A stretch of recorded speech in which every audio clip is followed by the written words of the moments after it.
সমস্ত জীবনটা যেন একটা ছন্দের মতন। জন্ম, মৃত্যু, দিন, রাত্রি, সুখ, দুঃখ, মিলন, আবার বিচ্ছেদ। জীবনচক্রটা যেন সমুদ্রের ঢেউয়ের মতো, কখনো উঠছে আবার কখনো পড়ে যাচ্ছে। একটা আছেই দেখেই অন্যটার যেন সার্থকতা রয়েছে। আমরা কিন্তু চাইলেই জীবনে সব কিছু পাই না, আবার অনেক সময় না চাইলেও অনেক কিছু পেয়ে যাই, যেগুলো আমাদের ভাবনার বাইরে। এই জন্য অতিরিক্ত চিন্তা করা একদমই ঠিক নয়। যেটা আমাদের ভাগ্যে রয়েছে সেটা অবশ্যই হবে। আর হ্যাঁ, পরিশ্রম আমাদের করতেই হবে। সারা জীবন সবসময় যদি ভাগ্যের ওপর বসে থাকি যে ভাগ্য ভালো হলেই আমাদের জীবনটা পাল্টে যাবে, সেটা কিন্তু কখনোই নয়।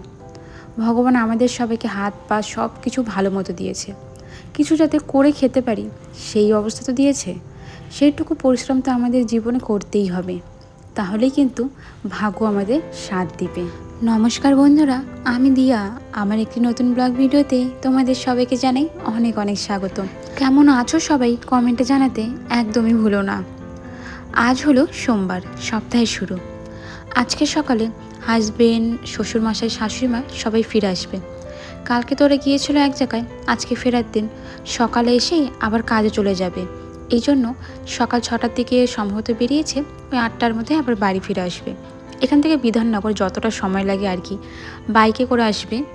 আজকে আমি একটু তাড়াতাড়ি ঘুম থেকে উঠেছিলাম, যেহেতু শাশুড়িমা বাড়িতে নেই, আমাকে একা একা সব কাজ করতে হবে। ঘুম থেকে উঠেছিলাম 5টা 35-এ। ঘুম থেকে উঠে সরফাস্টে বাসি কাজগুলো সেরে নিচ্ছি। সবার ঘরগুলো ঝাড়ু দিয়েছি, শুধু দাদার ঘরটাই ঝাড়ু দেওয়া বাকি। দাদা যেহেতু এখনও পর্যন্ত ঘুম থেকে ওঠেনি, তো যখন উঠবে তখন দাদার ঘরটা ঝাড়ু দিয়ে দিব।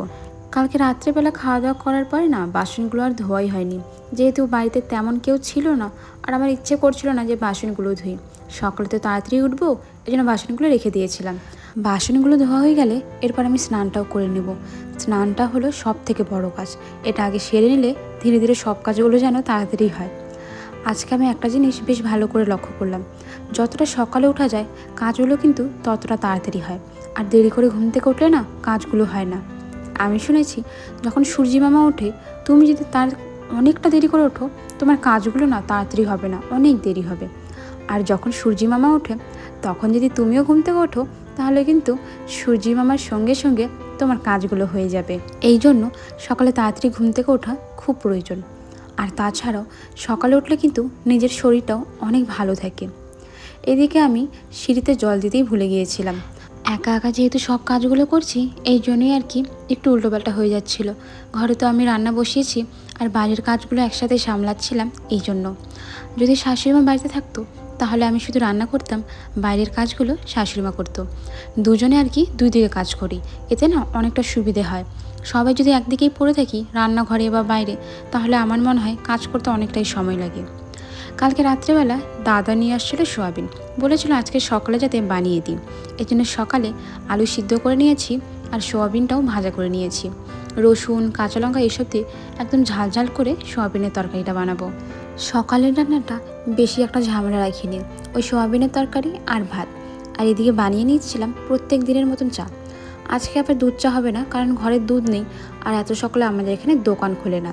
দোকান খুলবে ওই 8টার দিকে, ততক্ষণে তো অনেকটা দেরি হয়ে যাবে। কাজে যাবে ওই 8টার দিকে, আর আমার বড় আসবে 8টার দিকে। তখন কখন আনবো, কখন কি করব, এই জন্য ভাবলাম আজকে সকালে লাল চা দিয়েই কাটিয়ে দিই। চাটা বসিয়ে দিয়ে আমি আবার ঘরে চলে এলাম। বাসি বিছানাটা গুছিয়ে নিয়েছি। ঘর তো আমার সকালে ঝাড়ু দেওয়া হয়েছিল। জানলাগুলো সকাল সকাল খুলে দিলাম। বাইরের হাওয়া রৌদ্র ঘরে আসা ভীষণ প্রয়োজন। ঘরটা সবসময় অন্ধকার রাখতে নেই, বিকেলবেলা তো সেই জানলাগুলো বন্ধ করতেই হবে। সকালের হাওয়া বাতাসগুলো ঘরে আসা ভীষণ জরুরি।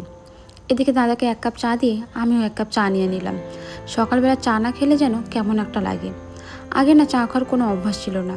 এই বিয়ে করার পর থেকেই প্রত্যেক দিন সকালে যখন চা খাওয়া শুরু করলাম, তখন থেকেই যেন একটা নেশা লেগে গেল। না খেলেও আমার তেমন একটা অসুবিধে হয় না, মাথা ব্যথা বা কোনো অসুবিধেই হয় না। চাটা খাওয়ার পর আমি কটা কাপড় নিয়ে বসে পড়েছিলাম ধুয়ে দেওয়ার জন্য। এদিকে দেখি সাবান, সার্ফ কোনো কিছুই ঘরে নেই, আর এত সকালে দোকানও খুলেনি। বাইরের দিকে দেখেই বুঝতে পারছো, ঘড়িতে কিন্তু এখন বাজে 7:30। এত সকালে কতটা রৌদ্র উঠেছে, তাহলে দুপুরবেলা কতটা গরম পড়বে। এই জন্য ভাবলাম কাপড় চোপড়গুলো এখনই ধুয়ে দিই। আমি ক্লিনিক প্লাস শ্যাম্পু দিয়ে কাপড়গুলো ধুয়েছি। এতে সেন্টটাও অনেক ভালো লাগে। কাপড় কিন্তু পরিষ্কার হয়, এমন না যে পরিষ্কার হয় না। আমি যেহেতু ব্রাশ দিয়ে অনেকক্ষণ ঘষে ঘষে পরিষ্কার করেছি, সেই জন্য পরিষ্কার হয়ে গিয়েছে। কাপড়গুলো যখন মেলে দিচ্ছিলাম তখন সবাই চলে আসছে, এই জন্য ভিডিওটা তখন অফ করে দিয়েছি। সবাই খাওয়া দাওয়া করে কাজে চলে গেল, আমি আবার ভিডিওটা শুরু করলাম। এই চালগুলো যেন আমার হাজব্যান্ড শনিবার রাত্রেবেলা এনেছিল, কিন্তু ঢালার আর সময় পাইনি। এই জন্য আজকে সকাল সকাল বসে পড়েছি চালগুলো সুন্দর করে গুছিয়ে নেওয়ার জন্য। কিন্তু চালের বস্তাটা খোলার সাথে সাথেই দেখলাম নতুন চাল, মানে বস্তাটা খুললাম তার মধ্যেই পোকা। এই পুরো চাল দিয়ে কিন্তু আমাদের 1 মাসের মতন চলে যায়, ওই 25 দিনের মতন যায় আর কি। তো এতদিন পর্যন্ত যেহেতু চালগুলো আমরা ব্যবহার করব, খাওয়া দাওয়া করব, তার মধ্যে যদি এইভাবে পোকা থাকে কেমন লাগে। এই জন্য কী করেছি, আমাদের বাড়িতে তো নিম গাছ আছে, নিম গাছের পাতা আর একটা শুকনো লঙ্কা দিয়ে রাখলাম। আমার শাশুড়ি মা বলে এতে নাকি যদি পোকা থাকে সেই পোকাগুলোও চলে যায় আর নতুন করে কোনো পোকাও হয় না। আমি তো এই টিপসটা ব্যবহার করি, যদি তোমাদের কাজে লাগে তোমরা ব্যবহার করে দেখতে পারো, ফল কিন্তু অবশ্যই পাবে। এই যে হেলমেটটা দেখতে পারছো, এটা আমার হাজব্যান্ডের। ওরা যেহেতু বাইরে গিয়েছিল বাইকে করে, এই জন্য বড়ো হেলমেটটা নিয়ে গিয়েছিল, সাথে ছোট হেলমেটও নিয়ে গিয়েছিল। কিন্তু বড় হেলমেটটা তো সবসময় ব্যবহার করে না, বাইরে কোথাও গেলেই ব্যবহার করে। এত বড় হেলমেট পরলে নাকি ওর মাথা ব্যথা করে। কাজে যাওয়ার সময় সবসময় ছোট একটা হেলমেট আছে, সেটাই ব্যবহার করে। এটাকে আমি কি করলাম, ভালো মতো মুছে আবার ভেতরে রেখে দিলাম।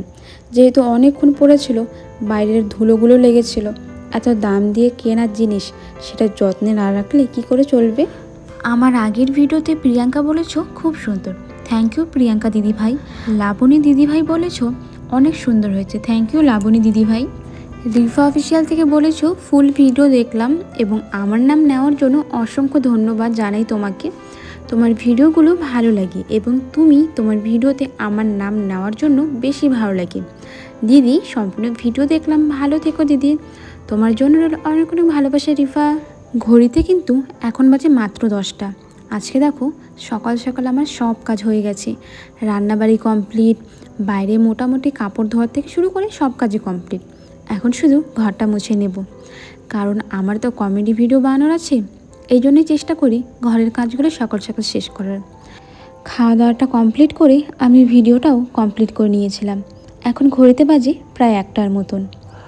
ঘরে গিয়ে দেখি আজকে খাওয়ার জল নেই, যেহেতু আমরা প্রত্যেক রবিবারে টাইম কলে জল আনি, আর হাজব্যান্ড তো কালকে বাড়িতে ছিল না, জলটা আনা হয়নি।